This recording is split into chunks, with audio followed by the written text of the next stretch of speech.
በስመ አብ ወወልድ ወመንፈስ ቅዱስ አሐዱ አምላክ። ውዳሴሃ ለእግዝእትነ ማርያም ድንግል ወላዲተ አምላክ ዘይትነበብ በዕለተ ዓርብ። ናብ ምስጢር ከይዱ ዓርብ በለ እምበር ሒዝዎ ከምዝመፀስ ሰዱስ እንተዝብል መቐንዐ ነይሩ። ዓርብ ማለት መደምደምታ ስነ ፍጥረት ማለት እዩ። እግዚአብሔር አምላኽ በተን 6 መዓልታት ክፈጥር ቀኒዩ ኣብ 7ይ መዓልቲ ዕለተ ቀዳሚት ኣይፈጠረን። ወመሳብዕት ዕለት ኣይረፈ እግዚአብሔር እምኩሉ ግብሩ ከም ዝብል አንድም መደምደምታ መና ማለት እዩ። ንእስራኤላውያን 6 መዓልቲ መና እናወረደሎም ከኣርዩ ቀኒዮም ኣብ 7ይ መዓልቲ በዕለተ ቀዳሚት ኣይወረደሎምን ነበረ። ስለዚ ናይ ቀዳም ዓርቢ ደሪቦም ይእክቡ ስለዝነበሩ መደምደምታ መና በለ። ወዓርበ መና በፍኒቆን ከም ዝብል አንድም መደምደምታ ስራሕ ማለት እዩ። ጎይታ 33 ዓመትን 3 ወርሕን ኣብዚ ዓለም ናይ ሰብነት ስራሕ ክሰርሕ ጸኒሑ በዚ ዕለት እዚ ስራሕ ቤዛነት ፈጸመ። ወዓርበ ፋሲካሆሙ ለአይሁድ ከም ዝብል ሓለፈ ኣብቅዐ ክብል እዩ። በዚ ዕለት እዚ ድንግል ማርያም ትመጽእ፣ ብርሃናዊ ምንጻፍ ይንጸፍ፣ ብርሃናዊ ድባብ ይዝርጋ። ኣብቲ ላዕሊ ኮይና ሰላም ለከ ኦ ፍቁርየ ኤፍሬም ትብሎ። ንሱ ድማ ተዓጢቑ ኢድ ነሲኡ ደው ይብል፣ ወድሰኒ ትብሎ። ክርክር ብዕለተ ሰኑይ ስለ ዘብቅዐ ባርክኒ ይብላ። በረከተ ወልድየ ወአብሁ ወመንፈስ ቅዱስ ይህድር በላዕሌከ ትብሎ። ተባሪኹ ምስጋናኡ ይጅምር። ውዳሴ ዘዓርብ ውዳሴ ዘዓርብ ውዳሴሃ ለእግዝእትነ ማርያም ወላዲተ አምላክ ዘይትነበብ በዕለተ ዓርብ እንተበለ ሓደ እዩ። እዚ ቃለ ጸሓፊ እዩ። ንሱ ግና በዚ ዕለት እዚ ደናግል ኣኸቲላ መጺኣ ነበረት እሞ ቡሩክቲ አንቲ እምአንስቲ ኢሉ ምስጋናኡ ይጅምር። በዕለተ ዓርቢ ዝንበብ ዝጽለ ዝትርጎም ናይ ኣዴና ቅድስት ድንግል ማርያም ምስጋና እዚ እዩ። ከምዚ ስዕብ እዩ። ቡሩክቲ አንቲ እምአንስ ካብ ደቂ ኣንስትዮ ተፈሊኺ መርገመ ስጋን መርገመ ነፍስን ዘይብልኪ በረከተ ስጋን በረከተ ነፍስ እናማለትኪ እተውህቢ ንስኺ ኢኺ። ወቡሩክ ፍሬ ከርስኪ ፍሬ ማህፀንኪ ኢየሱስ ክርስቶስ መርገመ ስጋን መርገመ ነፍስን ዘርሕቕ በረከተ ስጋን በረከተ ነፍስን ዝዕድል እዩ። ኦ ማርያም ድንግል ወላዲተ አምላክ ዘእንበለ ርኽሰት ኮነ ርስሓት ዘይብልኪ ወላዲተ አምላክ ድንግል ማርያም ሰረቀ ለነ እምኔኪ ፀሐየ ጽድቅ ድንግል ዘእንበለ ርኩስ ሰረቀ ዘእንበለ ርኩስ ኢሉ ይገጥሞ። ፀሐየ ጽድቅ ጎይታ ካባኺ ተወልደ ወይተ አሚረ ይሰርቕ ፀሐየ ጽድቅ ወሂወ ታሕተ ክነፊሁ ካብ ዝበሎ ነቢ ኣተሓሒዙ ከምዚ በለ። ወአቅረበነ ታሕተ ክነፊሁ በክንፈ ረድኤቱ አቅረበና። በክንፈ ስልጣኑ መለኮት ረድኤት መስቀል ሐዋርያት እዮም። ቆቅ ይነቁ ወያስተጋብ ዘኢወለደ ከም ዝብል ኣርሓቆቋ ሓንጊሁ ተንስዩ ይንቁ። ጨቓውቲ ቆቋ ሓቦኦም መሲልዎም ተኣኪቦም ብሓደ ምስኡ ክለቕሙ የርፍዱ። ምስ ቀተረ ቅንዕ ኢሎም ይርእዩ። ኣቦኦም ከም ዘይኮነ ምስ ፈለጡ ሓዲጎሞ ይብተኑ። እዚ ምሳሌ እዩ። ኣርሓቆቋ ዝተባህለ ዲያብሎስ፣ ጨቓውቲ ዝተባህሉ ኣዳምን ሔዋንን ኣንጊሁ ተንስኡ ዝንቁ ኣብ ገነት ንኣዳምን ንሔዋንን ዕፀ በለስ ከም ዝበልዑ ምስ ፈጣሪኦም ከም ዝበኣሱን ገበረ። ኣቦኦም መሲልዎም ብሓደ ክለቕሙ ከም ዘርፈዱ 5500 ዓመታት ሒዙ ኃጢአት ከስርሖም ጣዖት ከምልኾም ናይ ምንባሩ ምሳሌ እዩ። ምስ ቀተረ ቅንዕ ኢሎም ርእዮም ኣቦኦም ከም ዘይኮነ ፈሊጦም ሓዲጎሞ ከም ዝተበተኑ ጎይታ ሰብ ምስ ኮነ ንዲያብሎስ ክሒዶም ብጎይታ ናይ ምእማኖም ምሳሌ እስመ ውእቱ ፈጠረነ ከመይ ብሓድሽ ተፈጥሮ ብጥንተ ተፈጥሮ ፈጢሩና እዩ። ሳሊ ለነ ቅድስት ብሓድሽ ተፈጥሮ ብጥንተ ተፈጥሮ ካብ ዝፈጠረና ወድኺ ጽንዕቲ በድንግልና ስርጉብ ተቀደስና ድንግል ማርያም ጸጉን ክብሩ ምሕረቱን ክበና ለምንልና። ለች ለባህትትች ኦ እግዝእትነ ወላዲተ አምላክ ድንግል ማርያም ንስኺ ንበይንኺ እመብርሃን አንቲ እመብርሃን ኢኽሞ ንአብየች በስብሃት ወውዳሴየ ብውሽጥን በአፍአም ብነፍስን ብስጋን ፈጺምና ነመስግነክን ነኽብረክን አለና። ብሩክት አንቲ መርገመ ስጋን መርገመ ነፍስን ዘይብልኪ በረከተ ስጋን በረከተ ነፍስን እናማለትኪ ተውቢ ንስኺ ኢኺ። ታቢ እምሰማይ ካብ ሰማይ ትበልፂ ኢኺ ወትከብሪ እምድር ካብ ምድሪ እውን ትበልፂ ኢኺ። ሰማይን ምድርን ዘይውስንዎ ስለ ዝወሰነት ብስጋ ደኣ ንሳቶምሲ ወሲኖሞ እንዲዮም እንተበልና ንሳቶምና ምኽንያት ብምግባር እዮም። ንሳ ግና ብባህርያ እያ። አንድም ታቢ እምሰማይ ካብ መላእኽቲ ትበልፂ ኢኺ ወትከብሪ እምድር ካብ ደቂቀ አዳም ትበልፂ ኢኺ። አንድም ተአቢ እምሰማይ ካብ ልዑላን ትበልፂ ኢኺ ወትከብሪ እምድር ካብ ትሑታት ትበልፂ ኢኺ። ልዑላን ትሑታትን መላእኽትን ደቂቀ አዳምን ናብ ዝበሎ ይቕጽል። ወላይለ ኩሉ ህሊናት ልዕሊ ኩሉ ሕሊና ኢኺ ማለት ንኸራብ ሕሊና ሓሲቡ ኣይፍጽሞን እዩ ክብል እዩ። መኑ ዘይክል ነቢበ እቤየች ዕብየትክን ክብርኽን ክነግር ዝከኣሎስ መን እዩ? ወአልቦ ዘይመስል ችያች ንዓኺ ዝመስልከ መን እዩ? አንድም መኑ ዘይክል ነቢበ እቤየች ዕብየትክን ክብርኽን ክነግር ዝከኣሎ የልቦን።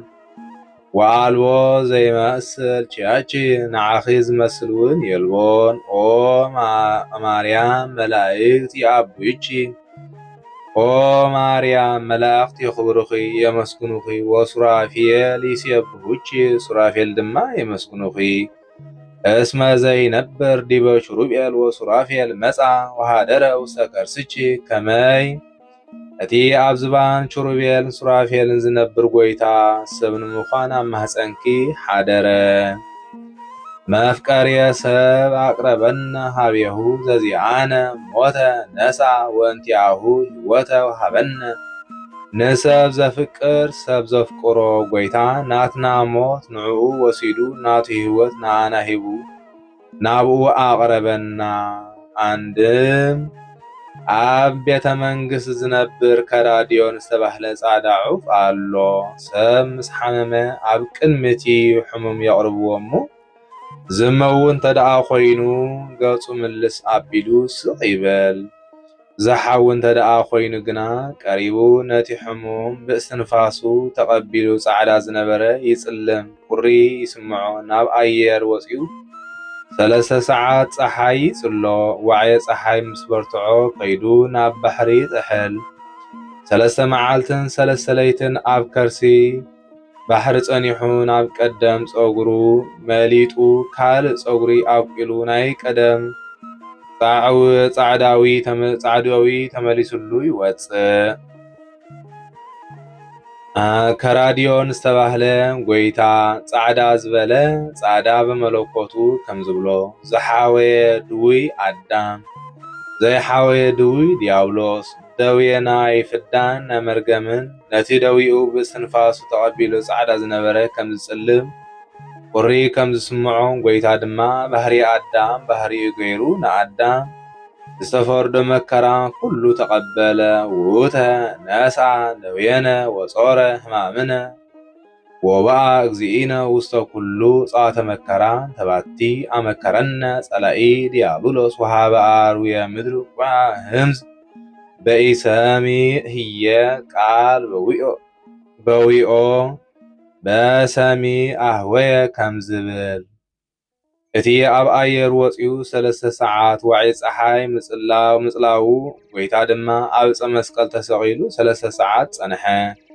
ዋዒ ፀሓይ ምስ ወርትዑ ናብ ባሕሪ ጥሒሉ 3 መዓልትን 3 ለይትን ኣብ ከርሲ ባሕሪ ጸኒሑ ናይ ቀደም ጸጉሩ መሊጡ ካልእ ጸጉሪ ኣብቂሉ ናይ ቀደም ጽዕዳዊኡ ተመሊሱሉ ከም ዝወፅእ ጎይታ ድማ 3 መዓልትን 3 ለይትን ኣብ ከርሲ መቓብር ሓዲሩ ሙስና መቃብር አጥፊኡ ብርሃነ መለኮት ተዋሂዱ ሓደ ወገን ኮይኑ ናይ ምትንስኡ ምሳሌየ ወሃደገ ንደተ ህላዌ ዘቀዳሚ ተመይጠ ወገብአ ውስተ ስብሃትዩ ወክብሩ ከም ዝብል ዘሎቱ ክብሪ ወስብሃት ክብርን ጎይትነትን ዘለዎ ታሊ ለነ ቅድስ ክብርን ጎይትነትን ካብ ዘሎ ወድኺ ጽንዕቲ ብድንግልና ስጉት በቅድስና ድንግል ማርያም ጸጉም ክብሩን ክበና ለምንልና። ቡሩክተ አንቲ ማርያም መርገመ ስጋን መርገመ ነፍስን ዘይብልኪ በረከተ ስጋን በረከተ ነፍስን እናማለት ክትወህቢ ድንግል ማርያም ንስኺ ኢኺ። ወቡሩክ ፍሬ ከርስች ፍሬ ማህፀንኪ ኢየሱስ ክርስቶስ መርገመ ስጋን መርገመ ነፍስን ዘርሕቅ በረከተ ስጋን በረከተ ነፍስን ዝዕድል እዩ። ኦ ድንግል ወላዲተ አምላክ ምክሆን ለደናግል ንደናግል ዓስበ ድንግልንአን ስለ እተውህብን ምክሆን ለደናግል በለ አንድም ነተን ኣብ ወንጌለ ማቴዎስ ዘለዋ 5 ለባማት ደናግል መመክሒተን ኢኺ ዘንእዶን ክርስቶስ በውስተ ወንጌል ከም ዝብል አንድም ወላዲተ አምላክ ድንግል ማርያም መመክሒት ኩለን ደቂ አንስትዮ ኢኺ ቀደም ደቂ ተባዕትዮን ደቂ አንስትዮ ንስኻትክን ካባና ተረኺብክን እምበር ንሕናዶ ካባኻትክን ተረኺብና ኢና እናበሉ ይምኩሕለን ነበሩ። ንሳተን ድማ ሄዋን ካብ አዳም እንተተረኽበት ጎይታዶ ካብ ድንግል ማርያም ተረኺብዮሎን ኢለን ዝምክሓላ ኮና ወበከመ አውፅአ ብእሲተ ዘእንበለ ብእሲት ከማሁ አውፅአት ብእሲየ ዘእንበለ ብእሲ ወሃሎ ዕዳ ላዕለቲ ዝምዳንስ ወበንተዝ ኮነት ፈዳይተ ዕዳሃ ልሕዋን ከም ዝብል አንድም ቀደም ደቂ ተባዕትዮን ደቂ አንስትዮ ብሰንክኽን ካብ ገነት ወፂና ኢሎም ርስቲ ኣይካፍልወን ነበሩ።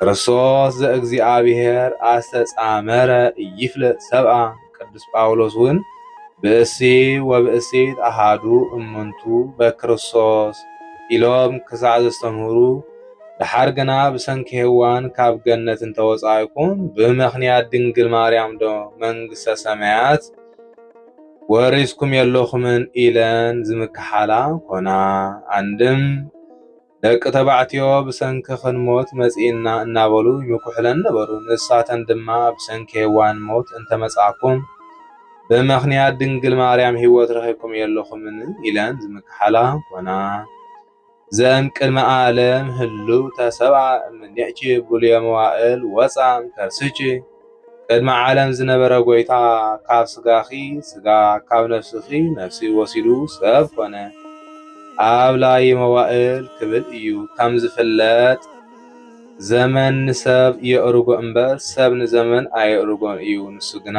ዘመናት ኣሕሊፉ ዝነብር ኣምላኽ ስለ ዝኾነ ኣብ ላይ መዋእል ክብል ብሉየ መዋእል በለ። ስጋነ ነስአ ስጋና ወሲዱ ወመንፈሶ ቅዱሰ ወሃበነ ናቱ ሕይወት ሃበና ናቱ ሕይወት ሂቡ ወረሰየነ ኦርያነ ምስሌሁ በብዝሁ ህሪቱ ሞሱ ኣመዓራርየና በለ ብብዙሕ ምሕረቱ ከም ንመስሎ ገበረና ክብል እዩ። እምከመ አረይነ ህማመ ይአሪ ክብረ ምስሌሁ ከም ዝብል አንቲ ተአቢ እምብዙሓት አንስ ካብ ብዙሓት ደቂ አንስትዮ ንስኺ ትበልፂ ሓንቲ ካብ ሓንቲ እንተበለፀት ኣይገርምን እዩ ኢሉ እለ ነስአ ጸጋ ወክብረ ክብርን ናይ ክብርን ካብ ዘለወን ብዙሓት ደቂ አንስትዮ ንስኺ ትበልፂ። ኦ ማርያም ወላዲተ አምላክ ሀገር መንፈሳዊ ዝሃደረ ላሊሃ እግዚአብሔር ልዑል ወላዲተ አምላክ ድንግል ማርያም ልዑል እግዚአብሔር ዝኸተመኪ ረቃቅ ከተማ ኢኺ ንጉስ ኣብ ከተማኡ ከም ዝቕመጥ 9 ወርሕን 5 መዓልትን ማህፀና ዓለም ገይሩ ስለዝተቐመጠ ሃገር መንፈሳዊት በለ። እስመ ዘይነብር ዲበ ኪሩቤል ወሱራፌል ኣብ ልዕሊ በእራህቺ ሃቀፍችዮ ለዘይነብር ክብል እዩ። ነቲ ኣብ ልዕሊ ዝባን ኪሩቤልን ሱራፌልን ዝነብር ጎይታ ብግናዒትኪ ሓቐፍክዮ። ኣዴታት ንህፃናት ብግናዒደን ከም ዝሓዝኦም ጎይታ ድማ ግእዘ ህፃናት ኣየፋለሰን። ወዘይሴሲ ለኩሉ ዘስጋ ብዙሕ ሪቱ ዝኣሃዘ ኣጥባትቺ ወጠበወ ሃሊበ ብብዝሒ ምሕረቱ ንኩሉ ፍጥረት ብዝናብ ኣብቂሉ ብፀሓይ ኣብሲሉ ብንፋስ ኣድሪቑ ዝምግብ ጎይታ ጥቡሕ ሒዙ ጠበወ።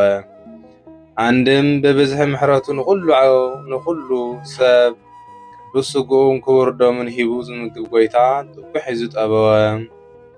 ዘውቱ ኣምላክነ መድሃንየ ኩሉ ንሱ ኣምላኽናን ፈጣሪናን እዩ። ይርእየነ እስከ ለዓለም ንዘለዓለም ይሕልወና። ንስግድ ሎቱ ወንሰብሖ ንሰግደሉ ነመስግኖ። ስግደት ክልተ ዓይነት እዩ።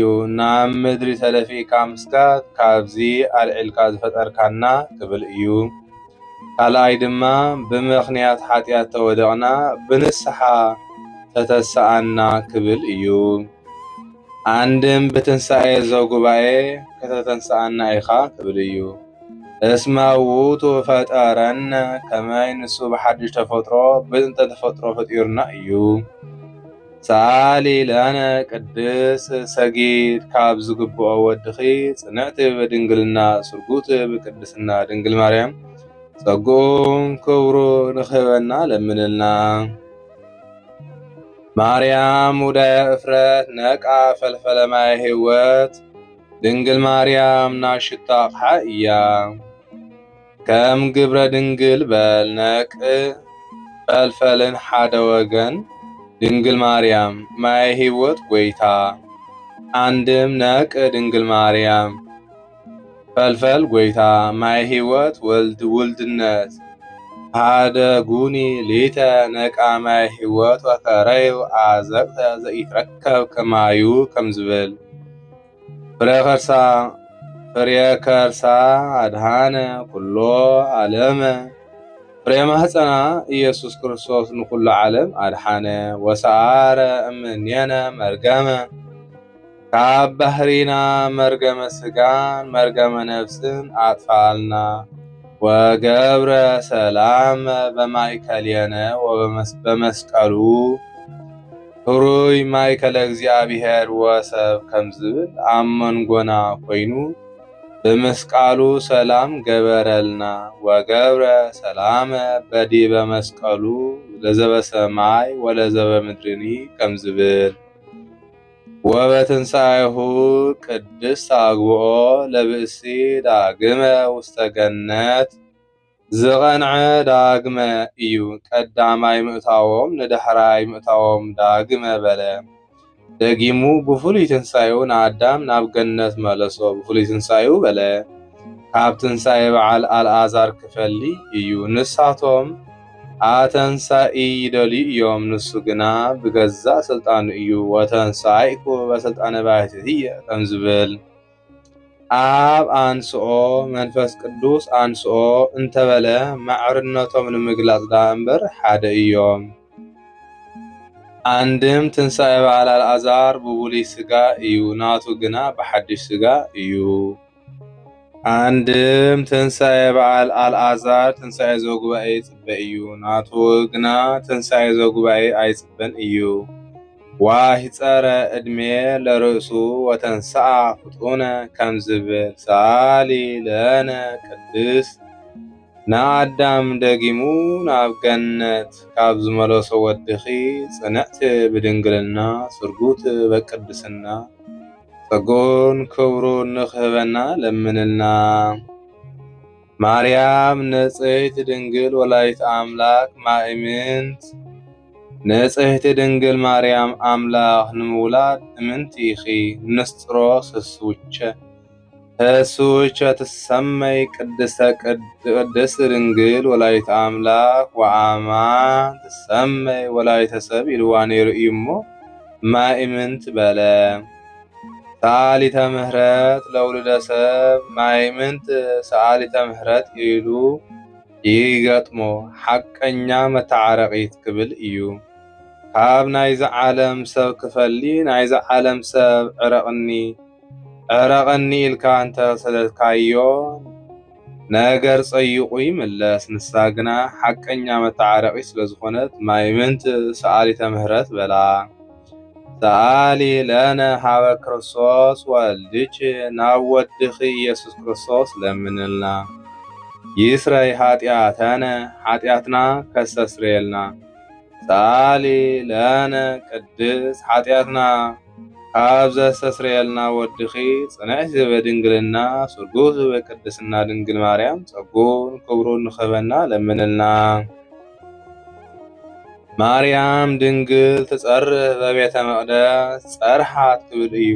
አመይ ወፁ እስራኤል እምግብፅ አመይ ይትነስኡ ላዕሌሁ እልዋን ከም ዝብል ድንግል ማርያም ኣብ ቤት መቅደስ ዓው ኢላ ተዛረበት። ድንግል ማርያም ዓውታ ነይርዋ ማለት ኣይኮነን። እንታይ ደኣ ዓው ኢልካ ዝተዛረብካዮ ኣብ ርሑቕ ከም ዝስማዕ ነገሩ ካብ ጽንፊ እስከ ጽንፊ ስለ ዝበጽሕ ጸርሓት በለ እምበር ተዛረበት ክብል እዩ።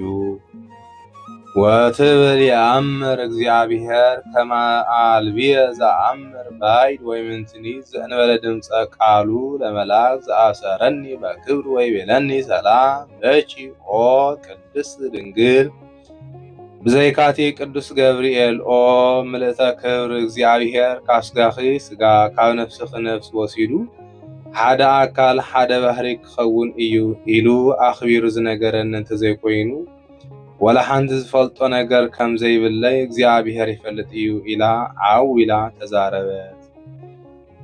ድንግል ማርያም ጓል መብፅዓ እያ 3 ዓመት ምስ ገበረት ማለት መዋዕለ ጥብ ምስ ተፈጸመ ኣቦኣን ኣዲኣን ሒዞማ ናብ ቤት መቅደስ ከዱ። ሊቀ ካህናት ዘካርያስ ደዊሉ ህዝቢ ኣኪቡ ብዛዕባ ምግባር ክዛረብ ከሎ ቅዱስ ሩፋኤል ህብስቲ ሰማያዊ ጽዋዕ ሰማያዊ ሒዙ ክወርድ ተራእየ። ካህን ዘካርያስ ሎምስ ክብረይ ኣብ ማእከል ህዝቢ ተገልጽለ እዩ ኢሉ ንኽቐበል ተዓጢቑ ተንስእ። እቲ መልኣኽ ግና ንላዕሊ ተመልሰ። ካብቶም ካህን በብሓደ ቀበሉ ኢሎም ተንስኡ ንላዕሊ ተመልሰ። ኢያቄምን ሃናን ክቐበሉ ኢሎም መፁ ንላዕሊ ተመልሰ። ሽዑ ካህን ዘካርያስ ንሃና እስከ ጥበበ እግዚአብሔር ኣይምርመርን እዩ እሞ ምናልባት ነዛ ቆልዓ ኢሉ ዝወረደ መንፈስ ቅዱስ ከይከውን ንበይና ሓዲግያ ንዒ በላ። ንበይና ምስ ገደፈታ ቅዱስ ፋኑኤል ወሪዱ ብቁመት ሰብኣይ ዝኣከል ልዕል ኣቢሉ ብሓደ ክንፊ ኣጓናፂፉ ብሓደ ክንፊ ጋሪዱ መጊብዋ ዓረገ።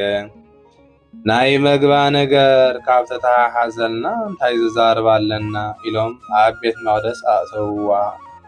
ኣእትየማ ድማ ከዱ። መስድራኣ 3 ዓመት ኣብ ቤት መቅደስ 12 ዓመት ጓል 15 ዓመት ምስ ኮነት ኣይሁድ ንኽፍኣት ኣይዓርፉን እዩ እሞ ናሁ ወርዘወት ወለተ እስራኤል መጠነ አንስት እነሆ ዓቕሚ አንስት በፂሓ እያ እሞ ቤት መቅደስና ከይትርክሰልና ትውፃልና እቲ ደልየቶ ሓቲትካ ግበረላ በልዎ። ካህን ዘካርያስ ኣትዩ ኦ ወለተ እስራኤል እፎ ትፈቅዲ ትንበሪ በላ። ዋንቱሙ ሊተ ህየንተ አቡየ ወእምየ እምታሕተ እግዚአብሔር ቅዱስ ወብሩክ ስሙ ከም ዝብል ናብ እግዚአብሔር አመልክተለይ በለቶ። ሽዑ ናብ እግዚአብሔር ምስ አመልከተ ዝተኣዘዘ መልአኽ ካብ ቤት ይሁዳ ንስቶም ናይ ዝሞትኦም ኣባትር ኣኪብካ ናብ ቤት መቕደስ ኣእቲኻ ክትጽልየሉ ሕደር እሞ ሽዑ ምልክት ከርእየካ እዩ ንሱ ይሓልዋ ብሎ ካብ ቤት ይሁዳ ኣንስቶም ናይ ዝሞትኦም ኣባትር እንተኣከበ 10,085 ኣባትር ረኸበ። ን2,015 ዝጎደሎ እዩ። ኣብ ቤት መቕደስ ኣትዩ ክጽልየሉ ምስ ሓደረ ኣውፅኡ ንኹሎም በበትሮም ሃቦም። ዮሴፍ በትሩ ክቕበል ኢሉ ምስ ቀረበ ካብ በትሩ ጻዕዳ ርግቢ በሪራ ኣብ ርእሱ ዓለበት። ኦ ዮሴፍ ወልደ ዳዊት የትፍራህ ነሲኦታ ለማርያም ፈርትከ ከም ዝብል ተጻሒፉ እውን ተረኽበ። ዕጫ እንተኣውድቑ ድማ ናብ ዮሴፍ በጽሐት። 3 ምስክር በዚ እንተበልና በቲ ናባኻ በጺሖ ኣሎ። ሱባኤ ኣቲና ካብ እግዚአብሔር ረኺብና ዝሃብናካ ሱባኤ ኣቲና ካብ እግዚአብሔር ረኺብና ክሳዕ ዝቕበለካ ዓቅብ ኢሎም ሃብዎ። ናብ ቤቱ ወሰዳ። ዘመኑ ዘመነ ዓጸባ ስለ ዝነበረ ንንግዲ ከይዱ ኣብ 3 ወርሑ ተመልሰ። ምስ ተመልሰ ዮሃንስ ተባህለ ፈላስፋ ፈታዊ ነበሮ እሞ እንኳ ደሓን መጻእካ ክብሎ ኢሉ መጺኡ ትዝርብ ጸኒሖም ክኸይድ ከሎ ከፋንዎ ኢሉ ወፀ። ፈላስፋ ስለ ዝኾነ ብመልክዑ ርእዩ እዛ ቆልዓ ጸኒሳ ኣላ ብመልክዓ ርእዩ እዛ ቆልዓ ጸኒሳ ኣላ ካባኻ ድያ ወላስ ካብ ካልእ በሎ። ኣነስ ይትረፍዶ ብግብሪ ብሓልዮውን ይፈልጣን እየ በሎ። እምበኣር ጸኒሳ ኣላ እሞ ሓቲትካ ኣረጋግጽ በሎ። ሽዑ ዮሴፍ ኦ ወለተ እስራኤል እምነ መኑ ጸነስኪ ወመኑ ቀረጸ ኣክናፈ ድንግልናቺ በላ። ዘይካ እቲ መልአክ እግዚአብሔር ካብ ስጋኺ ስጋ ካብ ነፍስኺ ነፍሲ ወሲዱ ሓደ ኣካል ሓደ ባህሪ ክኸውን እዩ ኢሉ ዝነገረኒ እንተዘይኮይኖ ካልእ ዝፈልጦ ከም ዘይብለይ እግዚአብሔር ይፈልጥ በለቶ። እዚ ስለ ዘይበርሃሉ ድማ ኣብ ኣፍ ደጊኡ ወዲቑ ስለ ዝነበረ ደረቕ ጉንዲ ኣለምሊማ ኣዕንቢባ ኣፍርያ ኣርኣየቶ። ዘይካ እዚ ኸ ኣናህብን ብባህርያቶም ከም ዝስራብሑ ኣይጽቁን ብባህርያቶም ከም ዝዕንብቡ ከም ዝፈርዩን ዝገብር ጎይታ ንዓይከ ብሕቱም ድንግልና ጸኒሰ ብሕቱም ድንግልና ከም ዝወልድ ክገብረኒ ኣይከኣሎንዶ ኢልካዮ ኢኻ ኢላ ኣረዳእቶ። ብድሕሪዚ ንበዓል ዝድይብሉ ግዜ በጽሐ። ንበዓል ሒዝካያ ውፃ በልዎ። ወወጥቀ ዮሴፍ ውስተ ጽኑዕ መዋግደ ህሊና ከም ዝብል ኣብ ብርቱዕ ሓሳብ ተዋሕጠ። ሒዘያ እንተደየብኩ ኣይሁድ ጨካናት እዮም ጸኒሳ ኢሎም ዳርባ እምኒ ቀጥቂጦም ብሓዊ አንዲዶም ክቐትልዋ እዮም። ሓዲገያ እንተደየብኩ ድማ ግብሩ ፈሊጠ ሓዲገዋ መጸ ክብሉኒ እዮም ግብሩ ፈሊጥ ወሓዲግዋ መጺ ክብሉኒ እዮም ኢሉ ነዚ ከደይብ ከውርድ ከሎ መልአክ እግዚአብሔር ሒዝካያ ደይብ ኣይትፍራህ በሎ። ሒዝዋ ከደ ኣይሁድ ንኽፋት ኣይዓርፉን እዮም እሞ ማየ ዘለፋ ኣስትይዋ በሉ። ማይ ዘለፋ ምስ ኣስተይዋ ብርህቲ ጽልልቲ ኮይና ተረኽበት። ወኣጽደለ ገጻ ምስ ብኢተ እደ እምብርሃነ ፀሓይ ዘወርሃ ኔሳን ከም ዝብል። በዚ ግዜ እዚ ኣይሁድ ነዛ ቆልዓ እዚኣ ብዘይከውን ሓሚናያ ኢሎም ስለ ዝጨርሑ ጸርሃት በለ። አንድም ካህናት ኣብ ቤት መቕደስ መዓልታዊ ኦ ድንግል ኣኮ ለዮሴፍ ዝተሃፈርኪ ለተቃርቦ ኣላ ከመይ ቀብቺ ንጹሃ እስመ ከማሁ ኮነ እናበሉ ስለ ዘመስገንዋ ጸርሃት በለ።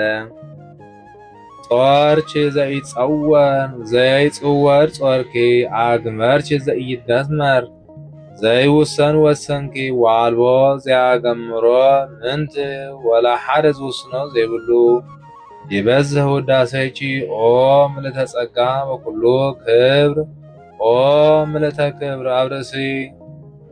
ኣብ ርእሲ ክብሪ ወሊዱ ክብሪ ድንግልና ደሪብ ክስለ ዝተረኸብኪ ንዓኺ ዝተዋህበ ክብሪ ፍጹም እዩ።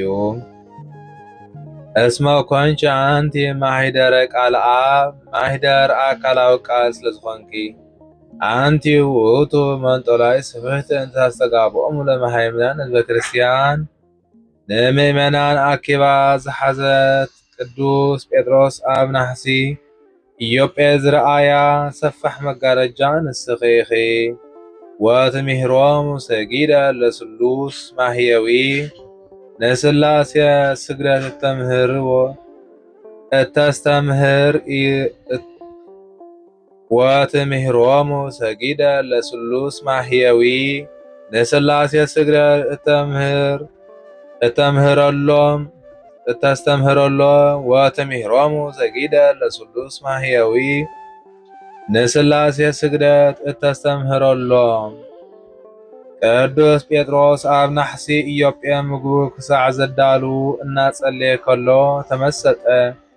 ሰፋሕ መጋረጃ ብኣርባዕተ ማዕዝን ተታሒዛ ክትወርድ ስእለ እንስሳ፣ ስእለ ኣራዊት፣ ስእለ ኣዕዋፍ ተሳኢሎማ መልአክ እግዚአብሔር ናብቲ ሓሰማ እናመልከተ ሕረድ ወብላ ክብሎ ንሱ ድማ ግሙራ ይቦአ ርኩስ ውስተ አፍየ ወኢበላይኩ ዘይኮነ ንጹሃ ክብል ዘእግዚአብሔር አንጽሐ አንተ ታስተራኩስ ክብሎ ነዚ ሰለስተ ጊዜ ምስረ ተዛረቡ ተጠቕሊላ ንሰማይ ክትዓርግ ረአየ። ስፍሕ መጋረጃ ናይ ወንጌል ብኣርባዕተ ወገን መትሓዛ ወንጌል ብኣርባዕተ ማዕዝን ናይ ምስባኻ ምሳሌ ስእለ እንስሳ ናይ ምእመናን እስራኤል ስእለ ኣራዊት ናይ ምእመናን ኣሕዛብ ስእለ ኣራዊት ናይ ምእመናን ኣሕዛብ ስእለ ኣዕዋፍ ናይ ነቢያት ካህናት ምሳሌ ናብቲ ሓሰማ እናመልከተ ሕረድ ውብላዕ ምባሉ ንቀርኔልዮስ ኣረማዊ ኢልካ ኣይትጸየፎ ምሂርካ ይሚንካ ኣጥምቆ ንምባል እዩ።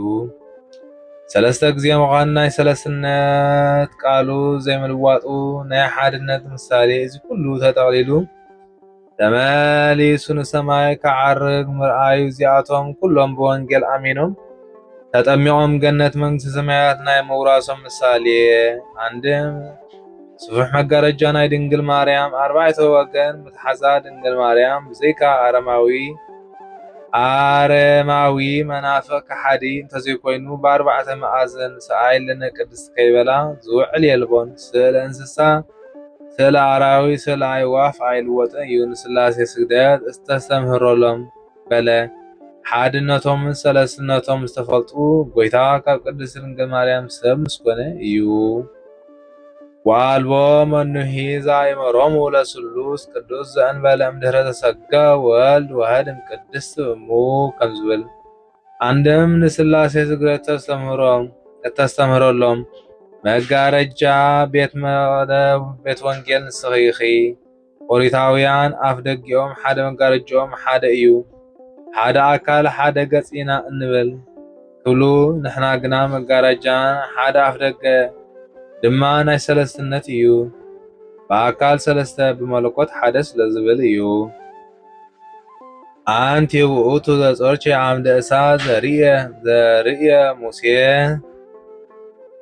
ሙሴ ዝረአያ በዓምደ እሳት ጾርክ ንስኺ ኢኺ ዘውቱ ወለ እግዚአብሔር መጻ ወአድኀደረ ውስተ ከርሥኪ ንሱ ድማ ሰብ ምዃን ኣብ ማህፀንኪ ሓደረ ወልድ እግዚአብሔር እዩ።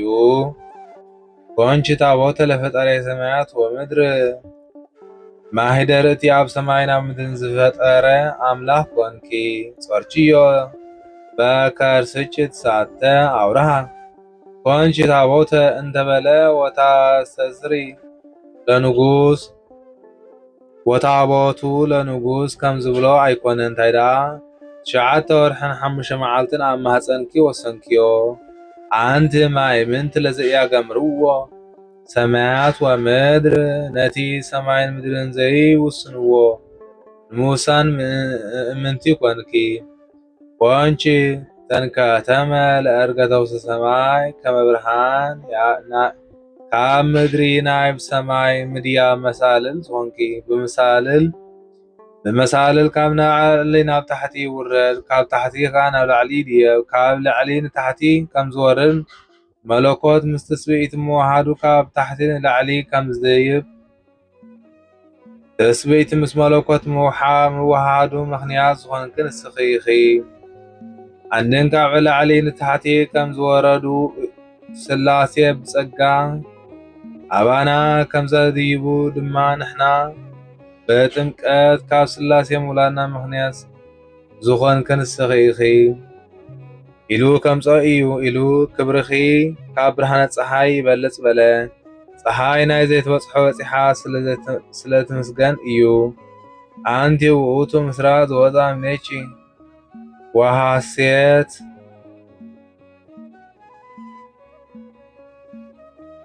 አንቲ ውእቱ ምስራቅ ዘወፃ እምኔኪ ኮከብ ብሩህ ዘነጽርዎ ቅዱሳን በፍስሐ ወሐሴት ቅዱሳን ሰብአ ሰገል በዓለም በልዓም ደስ ኢልዎም ዝረአይዎ ኮኸብ ካባኺ ዝተወልደ ምስራቅ ንስኺ ኢኺ ቅዱሳን ጽኑዓን ክብል እዩ ወኢርኢኩ ርስዓነን ዘይወረድ ውስተ መቃብረ ቅዱስ ከም ዝብል አንድም ቅዱሳን ነቢያት ቅዱሳን ሐዋርያት ደስ ኢልዎም ዝረአይዎ ኮኸብ ካባኺ ዝተወልደ ምስራቅ እዩ።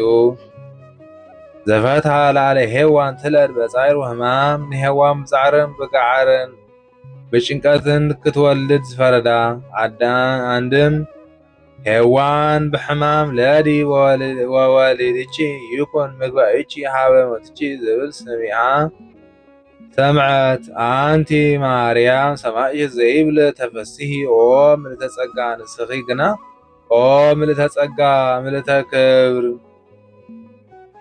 ደስ ይበልኪ ተፈስሒ ደስ ይበልኪ ዝብል ድምፂ ሰማዕኪ። አንድም ዘፈትሐ ላዕለ ሔዋን ትለድ በጻዕር ወሕማም ሔዋን ብሕማም ለዲ ወወልድቺ ይኩን ምግባእቺ ሃበ ሞትቺ ከም ዝብል ድምፂ ሰሚዓ ምኽንያት ሞት ንዝኾነ ቃየል ወለደት። አንቲሰ ማርያም ሰማዕት ዘይብል ተፈስሒ ኦ ምልዕተ ጸጋ ንስኺ ግና ኦ ምልዕተ ክብር ተፈስሒ ደስ ይበልኪ ዝብል ድምፂ ሰሚዕኪ። ወወለድቺ ለነ ንጉሰ እግዚአ ኩሉ ፍጥረት ንኩሉ ፍጥረት ዝገዝእ ንጉስ ወለድክልና ወመጻ ወአድኀነነ ሰብ ኮይኑ ዘድሓነና እስመ መሃርየ ውእቱ መፍቀሬ ሰብ ንሰብ ዘፍቅር ሰብ ዘፍቅሮ ንሱ መሓሪ እዩ። በእንተ ዝንወድሰች በከመ ገብርኤል መልአክ እንዘ ንብል ሊቀ መላእክት ቅዱስ ገብርኤል ተፈስሒ ፍስሕት ኦ ምልዕተ ጸጋ እግዚአብሔር ምስሌኪ ብሩክት አንቲ እማንስት ኢሉ ከም ዘመስገነች ቅድስት ኤልሳቤጥ ብሩክት አንቲ እማንስት ወብሩክ ፍሬ ከርስኪ ኢላ ከም ዘመስገነትኪ ተፈስሒ ኦ ምልዕተ ጸጋ እግዚአብሔር ምስለኪ ንሕና ድማ እግዚአብሔር ካብ ስጋኺ ስጋ ካብ ነፍስኺ ነፍሲ ወሲዱ ሓደ አካል ሓደ ባህሪ ኮይኑ እዩ እሞ ተፈስሒ ደስ ይበልኪ እናበልና ነመስግነኪ ኣለና። ሰአሊ ለነ ቅድስት በብሩህ ኮኸብ ካብ ዝተመሰለ ወድኺ ጽንዕቲ በድንግልና ስርጉት በቅድስና ድንግል ማርያም ጸጉን ክብሩን ንኽበና ለምንልና።